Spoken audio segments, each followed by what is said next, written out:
Here I have two RC car controllers. Both do not switch on. They have absolutely no power.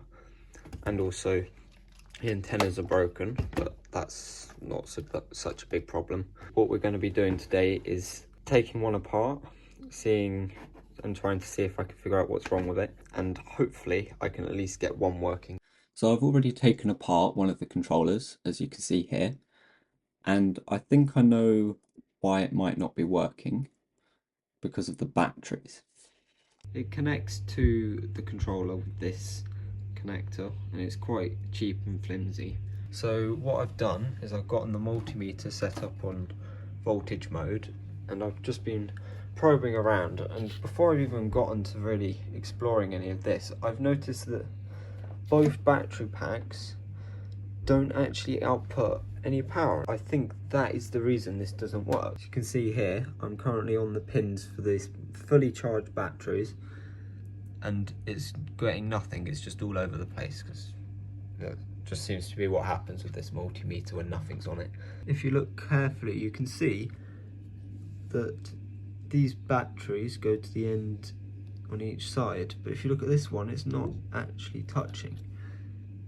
And even this one here is not actually making it all the way to the end.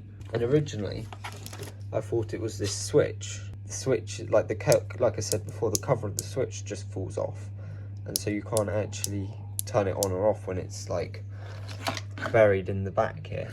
What I've done here on this one is I've just skipped the switch entirely. So as long as there's batteries in it, it's just going to turn on. On this battery controller, I've figured out that the first two batteries work. If I put the leads in here and then also in here, we get around 3 volts measuring on the multimeter.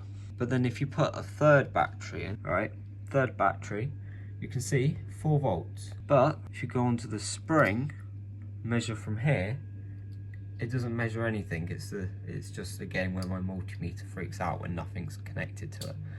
But if I go one back to just before it, 4 volts again. So it's not making this connection between here and here. Now if we look at this battery pack, you look really closely on here. I don't know if you can tell on the camera, but that looks really corroded. So to fix that, I have some isopropyl alcohol here and a toothbrush. We're going to try that first.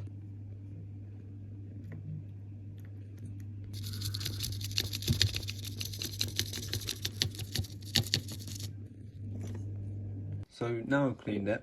I also put a bit of tin foil here because it didn't look like it cleaned it very well. And now, if we put the leads between the two places, we get 6 volts. There you go, 6 volts. Looking on the bottom of the controller, it says here, 4 batteries, 6 volts.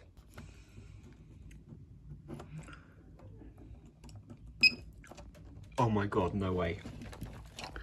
I've been trying to get this controller working for years. It's in pieces. It actually worked. What about with the one which isn't in pieces? Straight away it's on. It's working. Now I can go out and play with my RC car. Now that we have one working controller, I need to put the other one back together.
nearly done now. Just got to put this grip back on it and the steering wheel, which is going to be quite difficult to get this off, as there's a bunch of different size screws and I don't know what they all do.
There we go. So now I have two fully working controllers again. This one obviously still has the power switch, so you can just turn it on and off.